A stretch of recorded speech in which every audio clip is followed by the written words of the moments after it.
சின்ன மருமகள் சீரியலில் இனி என்ன நடக்க போகுது அப்படின்னு தான் பார்க்க போகிறோம். இங்கே செல்லப்பாண்டி ரொம்பவே மன வருத்தமாக அழுதுகிட்டே இருக்கார். சரி, இனிமேல் நம்ம இருக்கக்கூடாது, போயிட வேண்டியதான். நம்ம மருமகன் நம்ம மேலே எவ்வளோ மரியாதை வச்சுருந்தார், சரியே கிடையாது. நம்ம இருக்கவே கூடாது. நம்ம வாழ்க்கையை முடிஞ்சாலாவது நம்ம பொண்ணோட நல்லபடியாக வாழ்வார் நம்ம மருமகன். ஏன்னா நான் கடைசியாக அவர்கிட்ட தான் அவமானப்பட்டேன்னு அவருக்கு உள் மனசுக்கு தெரியும்ல அப்படின்னு சொல்லிட்டு நினைக்கிறார் மனசுக்குள்ளே. அப்போ தான் நம்ம இனிமேல் இருக்கவே கூடாது, என்ன செய்யலாம் அப்படி இப்படின்னு நினச்சிட்ருக்காங்க. இந்த சூழ்நிலை வீட்டில் ஒரு பாட்டில் மண்ணெண்ணெய் இருக்குது, அதை மடமடன்னு குடிச்சிடுறாரு. குடிச்சோன்னே ரொம்ப நேரம் கழித்து அவருக்கு வயிறு வலிக்க ஆரம்பிச்சிருது. உடனே கிடந்து உருண்டுக்கிட்டும் பரட்டுக்கிட்டும் கிடக்காங்க. உடனே நம்ம தமிழ்ச்செல்வியோட அம்மா, என்னங்க என்னங்க என்னாச்சு, சவுண்டு விட்டே கிடைக்குங்களே அப்படிங்கிறாங்க. இல்லை இல்லைம்மா, எனக்கு இருக்க பிடிக்கல, என் மருமகன் இப்படி நடந்துக்கிட்டாரு. எனக்கு ஏதாவது ஆனால் கூட என் மருமகன் அன்றைக்காவது என் கூட கொண்டு சேர்த்துவார்னு நினைக்கிறேன். அதனால தான் நான் இந்த மண்ணெண்ணெயை குடிச்சிட்டேன் அப்படிங்கிறாங்க. என்னங்க சொல்கிறீங்க அப்படின்னு சொல்லிட்டு ஹாஸ்பிட்டலுக்கு கூப்பிட்டு போகிறாங்க. ஹாஸ்பிட்டலில் டாக்டர் செக் பண்ணிட்டு சொல்கிறாங்க, ரொம்ப நேரம் ஆயிடுச்சு, நீங்கள் இப்போ கூப்பிட்டு வந்துருக்கீங்களா அப்படி இப்படிங்கிறாங்க. டாக்டர், எனக்கு தெரிஞ்ச பிறகு தான் நான் கூப்பிட்டு வந்திருக்கேன். அவர் சவுண்டு விட்டுட்டே கிடந்தார், என்னென்னு கேட்கும்போது தான் இது சொன்னார், என்னென்னு பாருங்கள் டாக்டர் அப்படிங்கிறாங்க. இந்த விஷயம் ராஜாங்க வீட்டுக்கு தெரிய வருது. தெரிய வந்தோன்னே ராஜாங்க சொல்கிறாங்க, இந்த மாதிரி அந்த செல்லப்பாண்டி எதையோ குடிச்சிட்டு ஹாஸ்பிட்டலில் படுத்து கிடக்கானா, அவனுக்கு முடியாத நிலைக்கு வந்துட்டானா, ஐசியூவில் இருக்கானா, நம்ம குடும்பத்தில் போய் பார்க்கணும்னு சொல்லிட்டு ஊர்லேருந்து சொல்கிறாங்க அப்படிங்கிறாங்க. இதை கேட்ட சேது சொல்கிறாங்க, நம்ம எதுக்குப்பா போகணும், எவனோ எப்படியோ போகிறான், நம்மளுக்கு என்ன அப்படிங்கிறாங்க. அப்போ தான் தாமரைக்கும் தாமரம்மாவுக்கும் பயங்கர சந்தோஷமாகுது. ஏதோ ஒரு வகையில் தமிழ்ச்செல்வி அப்பா மேலே கொஞ்சமாவது பாசம் இருக்கும், அந்த குடும்பத்து மேலே பாசம் இருக்கும்னு நினச்சோம். சேதுக்கு ஆனால் இன்னும் இருக்க வாய்ப்பே இல்லைன்னு தெரிஞ்சு போச்சு. சேது அவ்வளோ வெறுப்பாக இருக்கான். நம்ம தமிழ்ச்செல்வி கூடயும் சேர்ந்து வாழ வாய்ப்பு இல்லை அப்படிங்கிறாங்க. ராஜாங்கத்துக்கும் மனசுக்கு ரொம்ப கஷ்டமாக இருக்குது. அவன் என்ன தான் நம்மளுக்கு வேண்டாதவனாக இருந்தாலும் அவனுக்கு எதுவும் ஆயிடக்கூடாது அப்படின்னு சொல்லிட்டு மனசில் நினைக்கிறாரு. என்னாசி அப்படிங்கிறாங்க. அண்ணா அப்படிங்க ஒரு இடத்துக்கு போகணும் வா அப்படின்னு சொல்லிட்டு போகிறாங்க. எங்கேனா போகிறோம் அப்படிங்கிறாங்க. ஹாஸ்பிட்டலுக்கு போ அப்படிங்கிறாங்க. ஹாஸ்பிட்டல் போய் டாக்டர்கிட்ட என்னாச்சு ஏதாச்சுன்னு கேளு அப்படிங்கிறாங்க. சரிண்ணே அப்படின்னு சொல்லிட்டு செல்லப்பாண்டிக்கு எப்படி இருக்குது எதுக்குன்னு கேட்குறாங்க.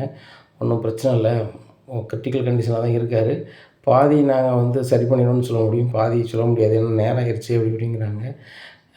தனியார் ஹாஸ்பிட்டலில் கொண்டு போனாலும் அது சரி பண்ணிடலாமா அப்படின்னு கேட்குறாங்க. சார், நாங்கள் எல்லா உதவியுமே பண்ணிட்டோம், தனியார் ஹாஸ்பிட்டலையும் இல்லாமல் டாக்டர் தானே சார் இருக்க போகிறாங்க அப்படி இப்படிங்கிறாங்க.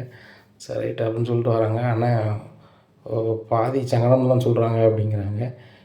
என்ன செலவாயிட்டாலும் பரவாயில்ல, தனியார் ஹாஸ்பிட்டலில் கொண்டு போகிறதுக்கு நான் முயற்சிகள் பண்ணுவோம் அப்படிங்கிறாங்க.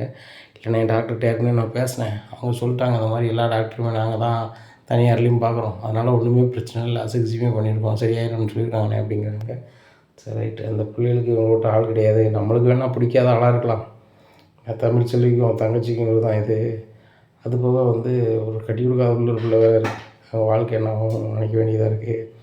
நம்மளை அவங்க அவமானப்படுத்தியிருக்காங்க தான், அவங்களால 6 மாதம் சிறையில் இருந்தோம், அந்த கோவம் இருந்தாலும் நம்ம மனசும் கேட்க மாட்டேங்குது. சரி ரைட்டு, டாக்டர்கிட்ட பேசிட்டு இல்லை ஒன்றும் ஆகாதில்ல அப்படின்னு சொல்லிட்டு வீட்டுக்கு வந்துடுறாங்க. இந்த சூழ்நிலையில் சேதுக்கும் மனசு கேட்கல, அம்மாவுக்கு என்னாச்சுன்னு தெரியலேன்னு சொல்லிட்டு ஹாஸ்பிட்டல் வராரு. ஹாஸ்பிட்டலில் வந்தோன்னே, சார் என்னாச்சு இவருக்கு அப்படின்னு கேட்குறாங்க. இப்போ தான் அவங்க அப்பா வந்துட்டு போகிறாங்க, கேட்டாங்க, அவங்ககிட்ட இதை தான் பதில் சொன்னோம், இந்த மாதிரி ஒன்றும் பிரச்சனை இல்லை, பாதி குணப்படுத்திடலாம், பாதி சங்கடமாக இருக்குது அப்படிங்கிறாங்க. எப்படியாவது காப்பாற்றினா டாக்டர் அப்படி அப்படிங்கிறாங்க. நான் பிடிங்க டாக்டர் அப்படின்னு சொல்லிட்டு செலவு கொடுக்க பார்க்குறாரு. சார் எதுவுமே வேண்டாம், எங்களுக்கு சர்க்கார்லேருந்து சம்பளம் கொடுக்குறாங்க, வேண்டாம் சார், நீங்கள் எவ்வளோ பெரிய ஆள் எவ்வளோ அப்படின்னு சொல்லிட்டு அனுப்புகிறாங்க. மத்திய மாப்பிள்ள அவங்க அப்பா வந்திருக்காரு அப்படிங்கிறாங்க. ஆமாம், அவர் நம்மளுக்கு எதிரியாக இருந்தாலும் தமிழ்ச்செல்வியோட அப்பா, அதுபோக ஏன் இப்படி பண்ணாங்க எனக்கு புரியல அப்படிங்கிற. மாப்பிள்ள, இன்னுமா புரியல உனக்கு அப்படிங்கிறாங்க. மாமா நான் 1000 பாசம் வச்சுருந்தேன், எப்போ அவர் சட்டையை நீ பிடிச்சியோ அவருக்கு ரொம்ப அவமானமாக இருந்திருக்கு மாப்பிள்ள, அதான் ஏதோ பண்ணிட்டாருன்னு நினைக்கிறேன் அப்படிங்கும்போது ரொம்பவே கஷ்டமாக இருக்குது. மாமா, அவன் என்னால் தான் பண்ணிட்டாருன்னு சொல்லுவீங்களா, அவங்க குடும்பம் பண்ண தப்பே இல்லையா அப்படிங்கிற. மாப்பிள்ள, அவங்க குடும்பம் பண்ணது நான் தப்பு இல்லைன்னு நான் சொல்ல வரலை, அது தப்பு தான் சரியா, ஆனால் அவங்க சைட்லேருந்து பார்த்தா நியாயம் எப்படின்னு பார்த்தா, அந்த புள்ள தான் படிக்கணும், அந்த படிப்புக்கு இடைஞ்சல் வரக்கூடாதுன்னு சொல்லிவிட்டு அந்த புள்ள பண்ணியிருக்கு. உன்னை பிடிக்கலன்னு அந்த புள்ள சொல்லலை, உன்னை பார்த்த உடனே பிடிச்சிருச்சுன்னு அதை சொல்லிட்டான் அவங்ககிட்டே என்ன. ஆனாலும் கல்யாணம் உடனே வேண்டாம், நான் 12ஆம் பரிட்சை எழுதணும், நான் டாக்டர் ஆகணும் அப்படிங்கிற மனநிலை மட்டும்தான் அந்த பிள்ளைக்கு.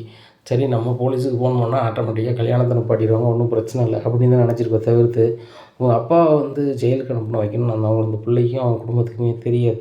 அவங்க அப்பா ஒரு குடிகாரன் தான், சூதாடி தான், வேலைக்கே போகாதவன் தான். ஆனாலும் உங்கள் அப்பாவை ஜெயிலுக்கு அனுப்பணும் வைக்கணுங்கிற அளவுக்கு அந்த கொடூர மனம் படைத்தவன் கிடையாது. அதே மாதிரி தமிழ்ச்செல்வி அப்படிதான், நீ பார்த்துட்டு தான் இருக்க. அந்த பிள்ளை வந்து எப்படி நம்ம வீட்டுக்காக செஞ்சு வச்சு எல்லாம் பார்த்துட்டு தான் இருக்க. நீ கோவத்தில் பேச மாட்ற. ஆனால் அந்த பிள்ளை மேலே நீ அவ்வளோ பாசம் வச்சுருக்கன்னு இப்போ என்னால் புரிஞ்சுக்க முடியுது.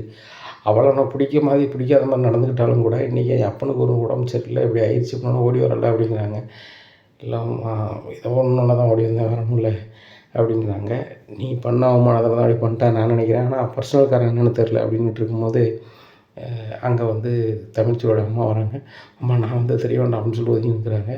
ஒன்று சித்தப்பாவுக்கு எப்படி இருக்குது அப்படிங்கிறாங்க. எனக்கு என்ன சொல்லுதாங்கன்னு தெரியல, ஒன்றுமே புரிய மாட்டேங்குது, இங்கிலீஷ்லேயே பேசுகிறாங்க. என் வீட்டுக்காருக்கு என்ன போகுதுன்னு தெரியலன்னு சொல்லிட்டு ஒவ்வொரு அம்மா நழுறாங்க. கவலைப்படாதீங்க நாங்களாம் இருக்கோம் அப்படிங்கிறாங்க. என் மருமகன் இப்படி சட்டையில் கை வச்சிட்டாரு, என் மேலே இவ்வளோ மரியாதை நடந்துக்கூடாரு, பாசமாக இருப்பாருன்னு சொல்லிக்கிட்டே இருந்தார். மனுஷன் நாங்கள் தூங்கின நேரம் பார்த்து ஏதோ பண்ணிட்டாரு அப்படி இப்படிங்கிறாங்க. கவலைப்படாதவங்க எல்லாருமே உங்கள் சப்போர்ட்டாக தான் இருக்காங்க அப்படிங்கிறாங்க. அதான் மருமகன் குடும்பம் நம்மளை வேண்டான்னே இருக்காங்களே, இப்படி இருக்க நிலைமையில் கூட அவங்க வந்து பார்க்க மாட்றாங்களே அப்படிங்கிறாங்க. யாரும்மா பார்க்கல? யார் பார்க்கல? ராஜாங்க மாமா வந்துட்டு பார்த்துட்டு போயிட்டார். இப்போ சேது கூட இப்போ பார்த்துட்டு தான் இருக்கான் அப்படிங்கிறாங்க. மருமகன் எங்கே நிற்காரு அப்படிங்கிறாங்க. அவர் வந்திருக்க தெரிய வேண்டாம்னு சொல்லி மறைஞ்சு நிற்கான். நான் மனசு கேட்காம உங்கள்கிட்ட பேசுகிறேன். என்ன ஒன்றும் பிரச்சனை இல்லை, நாங்களாம் சப்போர்ட்டாக தான் இருப்போம், ஒன்றும் பிரச்சனை இல்லை அப்படிங்கிறாங்க. சரிங்க அப்படின்னு சொல்லிட்டு போகிறாங்க. மனசுக்குள்ளே அவங்களுக்கு ஒரு வகை சந்தோஷம் இருந்தாலும் கவலையும் இருக்குது. சரி நம்ம மருமகன் என் மாமாவுக்கு எதுவும் ஆயிடக்கூடாதுன்னு வராமல அப்படின்னு சொல்லிட்டு அவங்க அத்தைட்ட சொல்கிறாங்க. மருமகன் வந்திருக்காங்க அப்படிங்கிற. எங்கே வந்திருக்காங்க அப்படிங்கிறாங்க. அத்தை தெரிய வேண்டாம், அவர் வந்து மறைஞ்சிருக்காரு, இங்கே தான் இருக்கார், கூட வந்த பையன் சொன்னாப்புல அப்படி இப்படிங்கிறாங்க. அவங்க அப்பாவும் வந்து கேட்டாங்களா, நல்லா விசாரிச்சாங்களா அப்படிங்கிற, டாக்டர்கிட்டையும் கேட்டிருக்காங்க அப்படிங்கிறாங்க. அப்படியா, சரி சரி, இவன் ஏன் தேவையில்லாத வேலை பார்க்குறாங்க, அப்போ தமிழ்ச்செல்வியை சேர்த்து வாழ்ந்துருவாங்கடி, நீங்கள் ஏன் கவலைப்படுதீங்க, உன் புருஷனும் தேவையில்லாமல் கவலைப்பட்டுருக்கானே, அந்த செல்லப்பாண்டிக்கெலாம் இது தேவையில்லாத வேலை அப்படி இப்படின்னுட்டு இருக்காங்க. செல்லப்பாண்டி பிழைச்சிடுறாரு. பிழைச்ச பின்னாடி சொல்கிறாங்க இந்த மாதிரி ஒன்று உங்களை பார்க்க மாப்பிள்ளை வந்தார். மாப்பிள்ளை வந்தாரா? என்ன பக்கம் வந்தாரா அப்படிங்க. மாப்பிள்ளை மட்டும் இல்லை அவங்க அப்பாவும் வந்தார் அப்படிங்கிறாங்க. ஏய் என்ன எழுப்பிருக்க வேண்டியதானடி அப்படிங்க. நீங்கள் எழுப்புற சூழ்நிலையில் இருந்தீங்க, மயக்கத்தில் இருந்தீங்க, அது போக டாக்டர்கிட்ட கேட்ட அப்படி போயிட்டாங்களா, அப்போ என் பொண்ணு நல்லா வளர்ந்துருவாளடி எங்கே அப்படிங்கிறாங்க. அப்படி தாங்க நான் நினைக்கிறேன். ஆனால் அவங்க வந்து தெரியாத மாதிரி காட்டி போயிருக்காங்க, ஆனால் மனசு கேட்காம வந்திருக்காங்க அப்படிங்கிறாங்க. சரி சரி, நான் சம்மந்தி இல்லை அதான் வந்துட்டாங்க. என் மருமகனும் வந்துட்டாரா அப்படிங்கிறாங்க. வந்துட்டு ஒளிஞ்சு நின்றாரு, ஆனால் கூட அந்த பையனை பார்த்தேன் அப்படிங்கிறாங்க. அப்படியா, சரி சரி சரி சரி சரி, அவங்க நல்லா வந்துடுவாங்க, அப்போ எல்லா வகையும் நன்மை தான், இந்த சிலப்பாடி செஞ்சு நன்மை தான் அப்படின்ட்டு கிடக்காங்க. டாக்டர் எப்போ இவங்களை டிஸ்சார்ஜ் பண்ணுவீங்கன்னு கேட்குறாங்க. 2 நாள் கழிச்சு பண்ணுவோம் அப்படிங்கிறாங்க. இங்கே தாமரைக்கும் தாமரை அம்மாவுக்கும் பயங்கர சிந்தனை. இப்போ வந்து இவங்க வந்து அவருக்கு என்ன நிலமானாலும் பரவாயில்லைன்ட்டு பார்க்க போகாமல் இருந்துட்டாங்க. நம்ம வந்து என்ன செய்வோம், அவளை நிரந்தரம் பண்ணுறதுக்கு ஏதோ வழி பண்ணணும் அப்படிங்கிறாங்க. அது எப்படிமா அனுப்ப முடியும், மாமா தான் கூப்பிட்டு வந்திருக்காங்களே அப்படிங்கிறாங்க. அவளை அனுப்பாமல் இருக்க ஒரே காரணம் என்னது, அவள் வந்து சேதுவோட வாரிசை சுமக்கான்னு சொல்லி தானே இந்த வீட்டில் கொண்டு வச்சுருக்காங்க, அது இல்லாமல் போச்சுன்னா அப்படிங்கிறாங்க. அது எப்படிமா பண்ண முடியும் அப்படிங்கிறாங்க. நான் பண்ணி காமிக்கிறேன் டொட்டோடாயின் அப்படிங்கிறாங்க. இது என்னதுமா அப்படிங்கிறாங்க. இது ஒரு பொடி, இந்த பொடியை சாப்பிட்டான்னு வச்சுக்கோ, ஆட்டோமேட்டிக்காக அது க்ளோஸ் அப்படிங்கிறாங்க. க்ளோஸ் ஆயிருமா அப்படிங்கிறாங்க. ஆமாம், அதுக்கப்புறம் ஒன்றுமே இல்லாமல் ஆயிரும் வாரிசு, ஆட்டோமேட்டிக்காக அப்புறம் வெறும் வயிற்றோட இருக்கான்னு சொல்லிட்டு நம்மளே நின்றுக்கலாம், அனுப்பி விட்றலாம், ஒன்றும் பிரச்சனை இல்லை அப்படிங்கிறாங்க. இது எப்படிமா கொடுக்கலாம் அப்படிங்கிறாங்க. அழகாக கொடுத்துடலாம், இது ஒரு கஷாயம் மாதிரி கழிச்சி உங்கள் பாட்டி கொடுத்தாங்கன்னு சொல்லி கொடுத்தா அவள் பாட்டில் குடிச்சிடுவா, ஆட்டோமேட்டிக்காக முடிஞ்சது. இந்த மருந்து ஆட்டோமேட்டிக்காக கசக்கும், இந்த பொடி கசக்கும்பா, இது மருந்து தான் அப்படின்னு சொல்லிட்டா முடிஞ்சு போச்சு, ஆட்டோமேட்டிக்காக முடிஞ்சிடும். நம்ம தான் கொடுத்தோம்னா சொல்லாது. அவனுக்கு கேட்டால் அது வாயிலா பூச்சி, ஒன்றும் பிரச்சனை இல்லை, முடிஞ்சது அப்படின்ட்டு இருக்காங்க. சரிம்மா அப்போ கலப்போம் அப்படின்னு சொல்லிட்டு கலக்கிட்டு இருக்காங்க. இதை அப்படியே பார்த்துட்ருக்காரு ராஜாவும் என்ன செய்கிறாங்கன்னு சொல்லிட்டு. அப்புறம் வந்து இந்த கசாயம் பாட்டி குடிக்க சொன்னாங்க அப்படின்னு சொல்லி தாமரை கொண்டு கொடுக்காங்க. என்ன தாமரை கொண்டு தராங்க அப்படின்னு சொல்லி முடிச்சிட்ருக்காங்க. அம்மாவும் இருக்காங்கன்னு சொல்லிட்டு இவ்வளோ மரியாதை குடிச்சிரு அப்படிங்கிறாங்க. சரி அப்படிங்கிறாங்க. நீங்கள் வந்து சொல்கிறாங்க, அம்மா அவள் குடிக்கிறான்னு கொஞ்சம் நேரம் எட்டி பார்ப்போம், அப்படி குடிச்சிட்டா அப்படின்னா சேதுவோட வாரிசு க்ளோஸ் ஆயிரும், நம்மளுக்கு ஒன்றும் பிரச்சனை இல்லைம்மா அப்படிங்கிறாங்க. ஆமாடி, அது க்ளோஸ் ஆகிட்டுன்னு வச்சுக்கோ, உடனே அவளை வீட்டை விட்டு அனுப்புறதுக்கு என்ன வழி அதை பண்ணிடலாம்.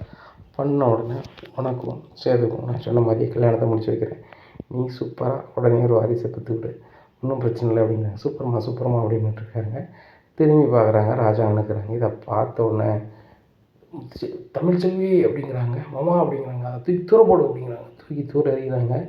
அந்த ஆளை தாமரைக்கு ஒரு போடு போடுதாங்க செவட்டில், தங்கச்சிக்கு ஒரு போடு போடுதாங்க.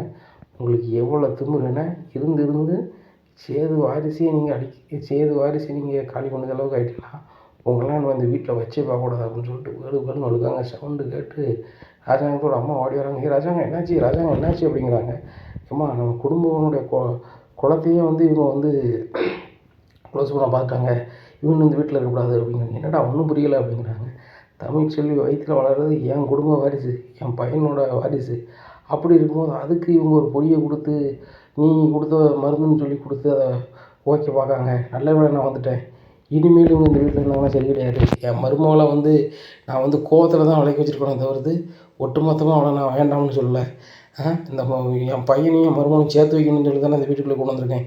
எனக்கு 1000 கோபம் இருக்கும். அதுக்காக என் மருமக இல்லைன்னு போயிடுமா? இல்லைன்னா வயிற்றில் வளர்ந்த வாரிசு தான் என் குழந்தை என் பிள்ளைக்கு வாரிசு இல்லைன்னு போயிடுமா?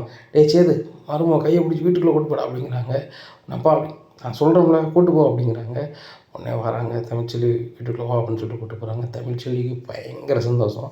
வீட்டுக்குள்ளே போகிறாங்க. வீட்டில் போய் அப்பா சொன்னாலும் தான் கூப்பிட்டு வந்தேன் அப்படிங்கிறாங்க. எதுவோ மாமா நீங்கள் கூப்பிட்டு வந்தீங்களா அதுவே போதும் அப்படிங்கிறாங்க. ராஜா அங்கே வராரு. இனிமேல் ஒரு நிமிஷம் நீனும் உங்கள் அம்மையும் இந்த வீட்டு விட்டு உள்ளே போங்க அப்படிங்கிறாரு. வேறு வழியே இல்லாமல் தாமரையும் அவங்க அம்மா வீட்டு உள்ளே போயிடுறாங்க. சேதை கூப்பிட்றாங்க. சேதுங்க பாரு, உனக்கு தமிழ்ச்செல்வியை பிடிக்காமல் இருக்கலாம் ஏதோ ஒரு வகையில், அப்பாவுக்கு செஞ்சுட்டான்ட்டு. ஆனால் வயிற்றில் வளர்றது நம்ம வாரிசு, அதை நீ பேணியே ஆகணும் சரியா? அந்த பிள்ளைக்கு நல்ல சாப்பாடு சௌகரியம், அவள் என்ன செய்தா எதை நீ கவனிச்சே ஆகணும். இவ்வளோ நாளும் அப்பாவுக்கு இப்படி ஆகிட்ட, அவள் இப்படி பண்ணிட்டாளான்னு சொல்லி குடிச்சிக்கிட்டுலாம் இருந்தேன். அப்பாவும் சரி வழி இல்லாமல் சகிச்சுக்கிட்டு இருந்தேன். ஆனால் இனிமேல் உனக்கு ஒரே வேலை, நம்ம வட்டி வசூல் பண்ணதோ ஏதோ கிடையாது. தமிழ்ச்செல்வி என்ன செய்தா ஏது செய்தா, சாப்பிட்டாலையா, நம்ம வாரிசு என்ன நிலமையில் இருக்குது, இதை தான் நீ பார்க்கணும். என்ன ஒரு வாரத்துக்கு ஒரு ஹாஸ்பிட்டலில் கொண்டு போய் செக் பண்ணணும், இதுதான் உனக்கு வேலை அப்படிங்கிறாங்க. சரிப்பா அப்படிங்கிறாங்க. இதை கேட்ட ராஜாங்கத்தோட ஒய்ஃபுக்கு பயங்கர சந்தோஷம். ஏதோ ஒரு வகையில் தமிழ்ச்செல்வி வீட்டுக்குள்ளேயும் வந்துட்டான். சேதும் அக்கறையாக அந்த பிள்ளையை பார்க்கறதுக்கு இப்படி செய்யணும்னு சொல்லி கொடுத்தாரு. இன்னும் ஒன்றும் பிரச்சனை இல்லை, அந்த பிள்ளைங்க மனசுக்குள்ள சந்தோஷமாக இருக்கும் அப்படின்னு சொல்லிட்டு மனசுக்குள்ளே சிரிக்கிறாங்க. சேது அம்மாவை கூப்பிட்றாங்க. நான் இப்படி சொல்லிட்டேனால தமிழ்ச்செல்வி மன்னிச்சிட்டோம்னு அர்த்தம் இல்லை, அவன் மேலே கோபம் இருக்க தான் செய்யுது. அதுக்காக என் பையன் வாரிசை யாரும் கலைக்கிறதுக்கோ அடிக்கிறதுக்கோ நான் சம்மதிக்க மாட்டேன் அப்படிங்கிறாங்க. இதை கேட்ட சேதோட அம்மா ரொம்ப சந்தோஷங்க, ரொம்ப நன்றிங்க அப்படிங்கிறாங்க. எனக்கு எதுக்கு நன்றி சொல்கிறேன், மருமகளுக்கு ஒழுங்காக சாப்பிடலையா, அந்த பிள்ளை என்ன பயத்தில் இருக்குன்னு போய் பார்ப்போம் அப்படிங்கிறாங்க. தமிழ்ச்செல்வி அப்படிங்கிறாங்க. அத்தை அப்படிங்கிறாங்க. இன்னும் ஒன்றும் பிரச்சனை இல்லைம்மா, எல்லோரும் ஒன்று சேர்ந்துருவோம் அப்படிங்கிறாங்க. இதை கேட்ட தமிழ்ச்செல்வி சந்தோஷமாக சிரிக்கிறாங்க. இனி என்ன நடக்கும் அப்படிங்கிறத பொறுத்து வந்து பார்க்கலாம்.